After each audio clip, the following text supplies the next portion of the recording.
प्रतीक्षा पूर्ण हो रही है। प्रतीक्षा अपने सुख करता दुख हरता के आने की, प्रतीक्षा 10 रोज के आतिथ्य और सेवा भाव की, प्रतीक्षा आगमन और आह्वान की, प्रतीक्षा सिद्धि और समृद्धि के अनुष्ठान की।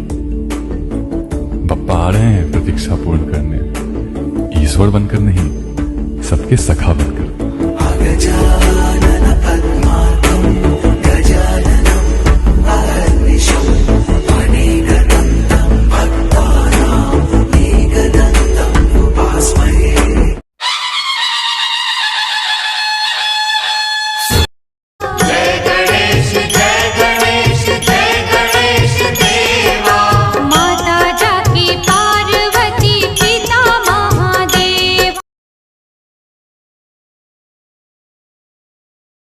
आज हम काफी देखते हैं कि हम 25,000, 50,000, लाख रुपए की मूर्ति गणपति दादा की बिठाते हैं घर में, लाखों रुपए की मूर्ति की प्रतिष्ठा करके गणपति की पूजा अर्चना करते हैं। मगर हमारे घर में जो माता पिता है वह कहीं उनकी उपेक्षा होती है, तो कहीं जगह माता पिता को वृद्धाश्रम में रखते हैं और घर में लाखों रुपए की प्रतिष्ठा करके उनकी पूजन अर्चना करते हैं। इनसे क्या महत्व, क्या इनसे बापा खुश होंगे, क्या इनसे पापा अपनी भक्ति से प्रसन्न होंगे?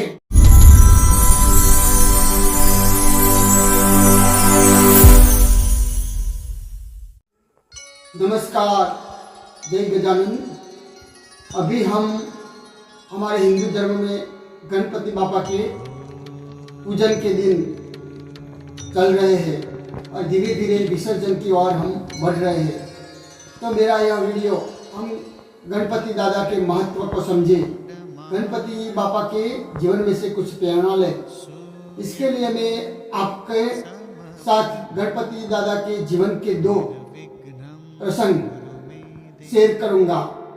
वैसे तो हम गणपति बापा को विघ्न विनाशक, रिद्धि सिद्धिदाता, बुद्धिमान बुद्धिदाता, यह सब नाम से जानते हैं और इनसे यह सब प्राप्त करने के लिए पूजन करते हैं। मगर गणपति बापा के जीवन के जो एक मुख्य प्रसंग है और उनका जो महत्व का जो बात है, यह काफी लोग अनजान है। जैसे कि हम जाने तो जब मातृ पितृ भक्ति की बात आती है तो हम श्रवण को, भगवान राम को या भीष्म पितामह को दृष्टांत देते हैं, उनको याद करते हैं। मगर मातृ पितृ भक्ति के बारे में गणपति दादा के जीवन का भी हमें बहुत कुछ सीखना मिलता है। इसके बारे में हम देखें तो गणपति दादा के जीवन में से 2 प्रसंग हमें दिखाई दे रहे हैं। एक प्रसंग जब गणपति दादा छोटे थे तब उनके बचपन का प्रसंग है कि जब गणपति बापा छोटे थे तब मैया पार्वती स्नान करने जाती है और स्नान करने जाते वक्त अपने पिता गणेश को वो कहती है, गणेश मैं जब तक स्नान करके बाहर नहीं निकलूं तब तक किसी को अंदर प्रवेश मत करने देना। तो अपनी माँ की आज्ञा को शिरोधार्य करके बापा बाहर पहरेदार के रूप में खड़े हो जाते हैं। और हम जानते हैं कि इसके बाद क्या होता है कि भगवान शिव जो कई वर्षों से तपस्या करने के लिए चले गए थे, जो गणपति के जन्म से पहले, वह उस वक्त तपस्या करके अपने घर लौटते हैं और जैसे ही अपने घर में प्रवेश करने जाते हैं आते हैं तो वहीं पहरेदार के रूप में भगवान गणपति का, बालक गणपति का सामना करने पड़ता है। गणपति दादा अपने पिता को नहीं पहचानते थे, इसलिए वहीं दरवाजे पर ही उनको रोकते हैं। तब भगवान शिव उनको देखकर ये कौन है नाबालक कि जो मुझे नहीं पहचानते, मेरे ही घर में जाने के लिए मुझे प्रवेश करने से निषेध करते हैं, तो उन्हें समझाते हैं। मगर एक कर्तव्य पालन कैसा होना चाहिए, अपने को सौंपे हुए काम को कैसे महत्वपूर्ण ध्यान से करना चाहिए, यह हमें गणपति दादा के एक प्रसंग से देखने को मिलता है कि उस वक्त गणपति दादा कहीं समझाने पर भी और कहने पर भी वो अंदर अपने मैया की आज्ञा को मानकर भगवान शिव को जाने के लिए सख्त विरोध करते हैं, तब उन दोनों के सामने एक दूसरे को बीच भयंकर लड़ाई होती है। और हम जानते हैं कि इस लड़ाई में गणपति दादा का सिर कटता है। तो यह कहानी तो हम सब जानते हैं, मगर मेरे कहने का उद्देश्य है कि अपनी माता के प्रति कितना समर्पण, अपनी माता के द्वारा सौंपे हुए कर्तव्य को, काम के प्रति कितना समर्पण, यह इस प्रसंग से हमें देखने को मिलते हैं। गणपति दादा की अपनी मैया के प्रति सेवा हमें दिखाई देती है, तो इनसे हमें मातृभक्त गणपति के दर्शन होते हैं। और दूसरा प्रसंग है गणपति दादा का बचपन का, कि जब गणपति दादा और कार्तिकेय इन दोनों के बीच छोटे बड़े की बहस होती है कि तुम बड़ा तो क्या मैं बड़ा, वो कार्तिकेय मैं बड़ा, गणपति दादा के मैं सबसे बड़ा, एक दूसरे के बीच ये बहस होती है। वैसे तो बड़े लोग के बीच यह बहस नहीं होती, मगर शास्त्र में हमें कुछ प्रसंग हमारे जीवन में प्रेरणा लेने के लिए प्रसंग रखे होते हैं। वैसे तो ये इतने छोटे नहीं थे कि आपस में बड़े होने के लिए एक दूसरे के बीच बहस करें, मगर इन प्रसंग से हमें सीख लेने के लिए ये प्रसंग रखा गया है। तो ये दोनों लड़ते झगड़ते अपने माता पिता पार्वती और शंकर जहाँ बैठे थे वहाँ जाते हैं और पूछते हैं कि पिताजी और माताजी को हम दोनों में बड़ा कौन है। कार्तिकेय कहते हैं मैं बड़ा हूँ, गणपति दादा के मैं। तब भगवान शिव और पार्वती एक युक्ति करते हैं।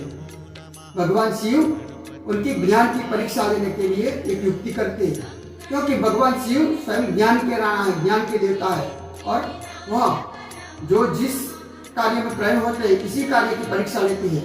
तो देखते हैं दोनों की ज्ञान की परीक्षा लेने के सूत्र, और कहते हैं कि जो सबसे बड़ा वो है जो पृथ्वी की प्रदक्षिणा करके सबसे पहले हमारे पास आ जाएगा, वो सबसे बड़ा होगा। तो हम जानते हैं कि इसके बाद कार्तिकेय शीघ्र ही पृथ्वी की प्रदक्षिणा करने के लिए चल जाते हैं।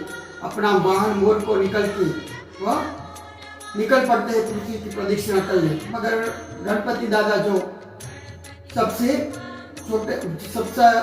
उनका छोटे पैर और उनका भारी वजनदार शरीर, अपना वाहन भी चूहा जो बहुत कम धीरे धीरे चलने वाला, तो सोचते हैं कि इस स्पर्धा में मैं तो हार जाऊंगा, क्योंकि मेरा वाहन भी उंदर है, चूहा है, और मेरा शरीर भी बहुत वजनदार।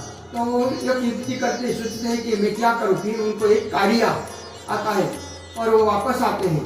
तो प्रदक्षिणा कर जाने के बदले, पृथ्वी की प्रदक्षिणा करने के बदले वो अपने माता पिता को बैठा के वह उनके चारों ओर गोल गोल उनकी प्रदक्षिणा भाव से करते हैं, उनके प्यारों में पड़ते हैं। तो भगवान शिव और पार्वती खुश हो जाते हैं, और उस समय कार्तिकेय आते हैं पृथ्वी की प्रदक्षिणा करने। तब देखते हैं कि गणपति तो मेरे पहले पहुंच गया है, मगर वह गए ही नहीं थे। और इसके बाद भगवान शिव अपना अभिप्राय सुनाते हैं कि गणेश सबसे बड़ा है, क्योंकि इसके पीछे एक तात्विक अर्थ है।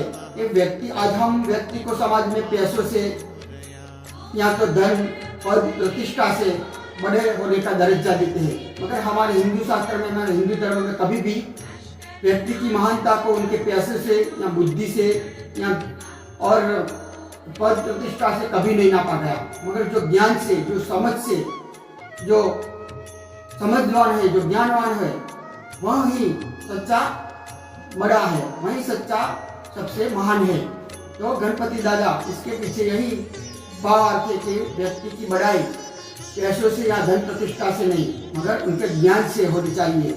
और इससे एक दूसरा महत्व का प्रश्न हमें यह देखने को मिलते हैं कि चाहे आप 4 धाम की यात्रा करने जाए या चाहे आप 4 धाम की यात्रा कर ले, मगर जब तक अपने मातृ पितृ की प्रसन्न नहीं करोगे, मातृ पितृ की भक्ति या सेवा नहीं करोगे, तब तक 4 धाम की यात्रा सफल नहीं होगी। और 4 धाम की यात्रा करने के बारे में मैं विरोध नहीं करता, 4 धाम की यात्रा करनी चाहिए, मगर अपने माता पिता की प्रसन्नता, पहले माता पिता को खुश, उनकी सेवा, और इसके बाद ही 4 धाम की यात्रा का फल है। तो हमें आज हम काफी देखते हैं कि हम 25,000, 50,000, लाख रुपए की मूर्ति गणपति दादा की बिठाते हैं घर में। लाखों रुपए की मूर्ति की प्रतिष्ठा करके गणपति की पूजा अर्चना करते हैं, मगर हमारे घर में जो माता पिता है वह कहीं उनकी उपेक्षा होती है, तो कहीं जगह माता पिता को वृद्धाश्रम में रखते हैं और घर में लाखों रुपए की प्रतिष्ठा करके उनकी पूजन अर्चना करते हैं। इनसे क्या महत्व? क्या इनसे बापा खुश होंगे? क्या इनसे बापा अपनी भक्ति से प्रसन्न होंगे? आप बापा के पूजन करें या ना करें, इनकी भक्ति करें, मगर अपने माता पिता की भक्ति करेंगे, माता पिता की सेवा करेंगे, तो बापा के आपके इस गुण से प्रसन्न ही है, आपको आशीर्वाद मिलेगा। तो हम गणपति के जीवन में से अब 1-2% में से हम उनके जो गुण ले, हम हमारे माता पिता के प्रति हम वफादार रहे, भक्तिपूर्ण है, समर्पण रहे, हम हमारे माता पिता की सेवा करें, भक्ति करें, तभी गणपति पूजन के हमारे लिए सार्थक होगा। अगर आज गणपति पूजन के नाम से आज हम देखते हैं कि आज स्वच्छंद चारों ओर दिखाई देता है, माँ बाप को वृद्धाश्रम में बेचते हैं और घर में लाखों रुपए की मूर्तियां लाकर उनके 56 भोग धराए जाते हैं। इनसे क्या मतलब? क्या गणपति के नाम पर डांस या बड़े बड़े दिखावे या प्रलोभन या छोटे नाटक बाजी या दंभ हमें दिखाई देते हैं। अगर गणपति की सही भक्ति, सादगी और उनके गुण हमारे जीवन में आए, यही सबसे अच्छा पूजन है।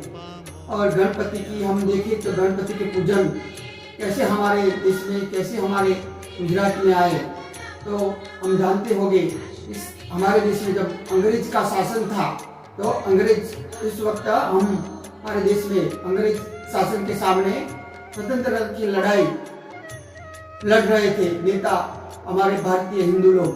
तो अंग्रेज ने चुस्त प्रतिबद्ध हिंदू व्यक्ति को एकत्रित होने के लिए, संगठित होने के लिए उनके ऊपर चुस्त शासन, कायदा के द्वारा चुस्त शासन लादा था। और कभी क्या हिंदुओं को एकत्रित होने पर मनाया था। उस वक्त लोकमान्य तिलक जो महान भगवान के भक्त कर्मकांड गीता के महान कर्म योगी थे, उन्होंने यह रास्ता निकाला कि गणपति पूजन के रूप में, गणपति पूजन के आड़ में सब हिंदू को एकत्रित करते थे कि किसी राजकीय कारण से एकत्रित होने पर मनाया था, मगर धार्मिक कारण से हिंदू लोग को एकत्रित होने पर कोई प्रतिबंध नहीं था।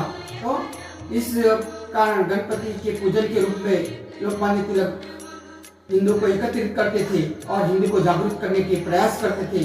तो महाराष्ट्र में सबसे पहले गणपति दादा के पूजन का इस रूप में शुरुआत हुई और उस समय से लेकर हर समय वो गणपति पूजन का महत्व दिन प्रतिदिन बढ़ता गया और धीरे धीरे आज हमारे देश में कई राज्यों में भी आज इस वक्त गणपति पूजन के दिनों में उनके धामधूम से उनका गणपति पूजन और 10 दिन उनके भक्ति की जाती है। तो इन 10 दिनों में हम दादा के पास, भगवान गणेश के पास हम पांचों पितृ भक्ति मांगे, उनके जैसी सूक्ष्म बुद्धि मांगे, इनके जैसी धीरज मांगे, उनके जैसे हमें ज्ञान मांगे, उनके जैसे हमें नम्रता, सेवा मांगे, तो रिद्धि सिद्धि तो अपवाप हमारे जीवन में आएगी। जब हम गणपति के जैसे गुण हमारे जीवन में, उनकी जैसी सूक्ष्म बुद्धि, उनके जैसी धीरज, उनके जैसी धीरज, विघ्नों को ना घनकारे बिने कार्य पर अड़िबद्ध रहने के लिए कटिबद्ध होंगे, तब रिद्धि सिद्धि हमारे जीवन में अपवाप आएगी और गणपति बाबा के भी आशीर्वाद हमारे जीवन में आएंगे। तो इस दिनों हम गणपति के पूजन से यहाँ हमारे जीवन में यह गुण ले, तभी हमारा गणपति पूजन सार्थक होगा।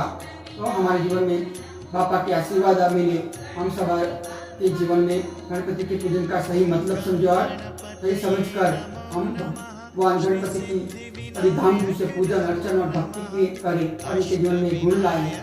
ऐसी भगवान गणपति हमें आशीर्वाद दे और हमारे भारत में, हमारे सभी के जीवन में यह गुण आए। ऐसी भगवान गणपति से प्रार्थना के साथ में यह मेरा वीडियो समाप्त करता हूँ। उनके पहले आप लोगों को मेरा नम्र निवेदन है कि मेरा यह वीडियो ज़्यादा से ज़्यादा लोगों तक ये पहुँचाए। हम और मेरी ये चैनल है जीवन दृष्टि, इसे शेयर और सब्सक्राइब कीजिए ताकि ये हमारे भारतीय संस्कृति के विचार ज़्यादा से ज़्यादा लोगों तक पहुँचे और हम सब हमारे देवताओं को, हमारे धर्मों को समझे, हमारी हिंदू संस्कृति को समझे और ज़्यादा से ज़्यादा लोगों तक यहाँ गणपति के पूजन के इन दिनों में महत्व समझे और सही समझकर पूजन करें। इसी के प्रार्थना के साथ आपके सबको मेरा जय गजानन, जय श्री गणेश। अस्तु मा सद्गमय